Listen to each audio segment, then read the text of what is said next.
Doctor Bhimrao Ramji Ambedkar हे भारतीय स्वातंत्र्यपूर्व काळातील एक महान विचारवंत, सामाजिक न्याय व समतेचे प्रबल समर्थक, संविधानाचे शिल्पकार आणि कामगार वर्गाचे एक अग्रगण्य नेते होते. त्यांच्या व्यक्तिमत्वात समाजातील अत्यल्पांक, वंचित आणि दलित वर्गांसाठी संघर्ष करण्याची इच्छाशक्ती होतीच, पण ते कामगार, मजूर आणि आर्थिकदृष्ट्या पिछडलेल्या लोकांचे हित जपण्यासाठी देखील अगदी कठोर आणि परिणामकारक उपाय मांडणारे नेता होते. 1940च्या दशकात भारतावर दुसऱ्या महायुद्धाचा प्रभाव स्पष्ट जाणवू लागला होता आणि औद्योगिक वाढ, कामगारांनी कामाचे हजारो तास करणे, भयंकर परिस्थितीमध्ये जीवनमान जगणे हे सामान्य बाब झाले होते. या परिस्थितीत जागतिक आणि देशांतर्गत कामगार चळवळीला वेग मिळाला आणि भारतात कामगारांचे हक्क मिळवणे हे एक महत्त्वाचे सामाजिक आणि राजकीय आव्हान बनले. डॉक्टर आंबेडकर या वेळेला व्हाईसरॉयच्या कार्यकारी मंडळातील श्रमसदस्य म्हणून नियुक्त होऊन कामगारांच्या हक्कांसाठी काम करत होते. डॉक्टर आंबेडकरांची 20 जुलै 1942 रोजी व्हाईसरॉयच्या कार्यकारी मंडळात लेबर मेंबर म्हणून नियुक्ती झाली आणि ते भारतीय कामगार चळवळीच्या नेत्यांपैकी एक म्हणून पुढे आले. 1942 ते 1946 या काळात त्यांनी कामगारांचे कामाचे तास 14 तासांवरून 8 तासांपर्यंत कमी करण्याची घोषणा केली, जवान कामगार अधिकारांची हमी देणारी सुधारणा केली आणि कामगारांचे सामाजिक सुरक्षेचे अधिकार मजबूत केले. त्यांच्या नेतृत्वाखाली भारतातील कामगार चळवळीला एक नवी दिशा मिळाली. त्या काळात त्यांनी एक समन्वित, सहयोगात्मक आणि न्यायाधीश दृष्टिकोनातून कामगार मालकांमधील तणाव शांत करण्याचे उपाय मांडले.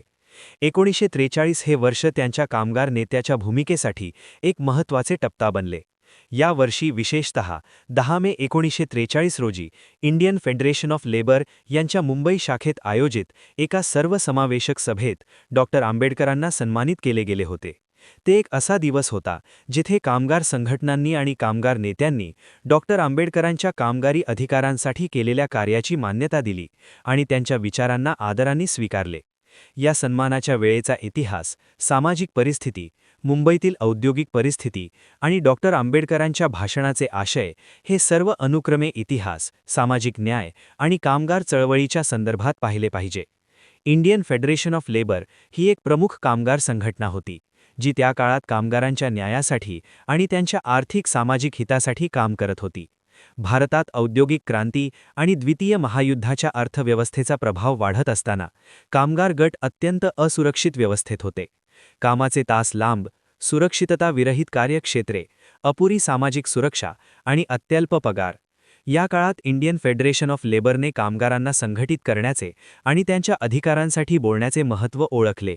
त्या संघटनेने डॉक्टर आंबेडकरांच्या नेतृत्वाखाली कामगार हितमुखी कायदेशीर सुधारणांचे स्वागत केले आणि त्यांच्या कामाला मान्यता दाखवण्यासाठी हा सन्मान सोहळा आयोजित केला. 10 मे 1943 रोजी मुंबईमध्ये झालेल्या या सभेत डॉक्टर आंबेडकर मोठ्या कीर्ती आणि आदराने पाहुणे म्हणून उपस्थित होते. या सन्मान कार्यक्रमात कामगार संघटनांचे प्रतिनिधी, कामगार नेते, वकील, राजनीतिज्ञ आणि विविध सामाजिक पक्षाचे लोक एकत्र आले होते. या कार्यक्रमाचे महत्त्व फक्त एक सन्मान सोहळा नव्हता, तर तो एक सामाजिक आणि राजकीय विधान होतं, ज्याद्वारे भारतातील कामगार चळवळीला आणि कामगार वर्गाच्या अधिकारांना राष्ट्रीय स्तरावर मान्यता मिळाली होती. सन्मानाच्या निमित्ताने डॉक्टर आंबेडकरांनी दिलेल्या भाषणातील मुद्दे हा या काळातील भारतातील सामाजिक, आर्थिक आणि राजकीय स्थितीचा प्रतिबिंब होते. डॉक्टर आंबेडकरांनी आपल्या भाषणात कामगारांना सांगितले की भारतात स्वातंत्र्य मिळणं फक्त पुरेसं नाही, तर स्वातंत्र्याचा उपयोग कामगारांच्या हक्कांसाठी, न्यायासाठी आणि समतेसाठी कसा केला जातो हे अधिक महत्त्वाचे आहे. त्यांनी स्पष्ट सांगितलं की कामगारांनी संघटित राहायला हवे, राजकीय प्रक्रियेत भाग घ्यायला हवा आणि आपल्या हक्कांसाठी धारदार आणि योजनाबद्ध लढा उभारायला हवा. त्या भाषणात त्यांनी कामगार मंत्रिमंडळ स्थापन करण्याचा प्रयत्न करायला कामगारांना सुचवले, ज्याचा उद्देश कामगारांचे प्रश्न औपचारिकपणे आणि विस्तृत रूपात सरकार व्यवस्थेत मांडणे होता. 1943 मध्ये डॉक्टर आंबेडकरांनी केवळ सन्मान स्वीकारला नाही, तर त्यांनी स्वतःच्या भूमिकेचा आणि जबाबदाऱ्यांचा पुनरावलोकन केलं. त्या काळात त्यांनी इंडियन फेडरेशन ऑफ लेबरकडे केवळ एक नेते म्हणून पाहण्याऐवजी ते कामगारांसाठी एक मार्गदर्शक, प्ररक्षक आणि प्रेरणादायी व्यक्ती म्हणून अधिक समजले गेले. त्यांच्या भाषणाने कामगारांना आत्मविश्वास, संघटनेची शक्ती आणि राजकीय सहभागाचे महत्त्व स्पष्ट केले. त्यांनी सांगितले की कामगारांचा संघटन केल्याशिवाय कोणतेही कायदेशीर किंवा सामाजिक बदल शक्य नाहीत. सन्मान सोहळ्याचा हा संदेश फक्त त्यांच्या व्यक्तिमत्वाला अभिवादन नव्हता, तर तो एक सामाजिक चेतना आणि क्रांतिकारी विचार होता. या कार्यक्रमाचा प्रभाव केवळ त्या दिवशीच मर्यादित नव्हता, तर पुढील काळात कामगार चळवळीला एक नवा बळ मिळालं. कामगारांना त्यांच्या हक्कांसाठी अधिक जबाबदारीने आणि संघटित पद्धतीने लढण्याची प्रेरणा मिळाली. आंबेडकरांनी त्यांच्या लेबर मेंबरच्या भूमिकेत कामगारांसाठी केलेल्या सुधारणा आणि प्रयत्न यामुळे कामगार संघटनांमध्ये त्यांच्या कामाची दखल घेतली गेली आणि त्यांना मान दिला गेला. त्या काळात भारतातील कामगार परिस्थिती अत्यंत कठीण होती. कामगारांना कामाच्या जागी सुरक्षितता मिळायची नव्हती. अनेक वेळा ते दीर्घकाळ काम करत होते आणि त्यांना न्याय मिळण्याची सोपी व्यवस्था उपलब्ध नव्हती. आंबेडकरांनी ह्या समस्या समोर ठेवायला या सन्मान सोहळ्यात सांगितले की कामगार आणि मालक यांच्यात संतुलन साधणे आवश्यक आहे आणि यासाठी कायदे, संघटना आणि सरकारी धोरणे काम करत असणे आवश्यक आहे. त्यांनी स्पष्ट म्हटलं की कामगारांना केवळ नैतिक योग्यतेवर विश्वास ठेवून काम करायला सांगणे पुरेसं नाही, तर कायदेशीर संरचना तयार करणे गरजेचे आहे, ज्यामुळे कामगारांचे हक्क आणि त्यांच्या कामाची सुरक्षा निश्चित करता येईल. मुंबई ही शहर म्हणून कामगार चळवळीचा एक प्रमुख केंद्र होतं. मुंबईतील मोठ्या कामगार वर्गामुळे विविध औद्योगिक कामगार संघटना तिथे सक्रिय होत्या.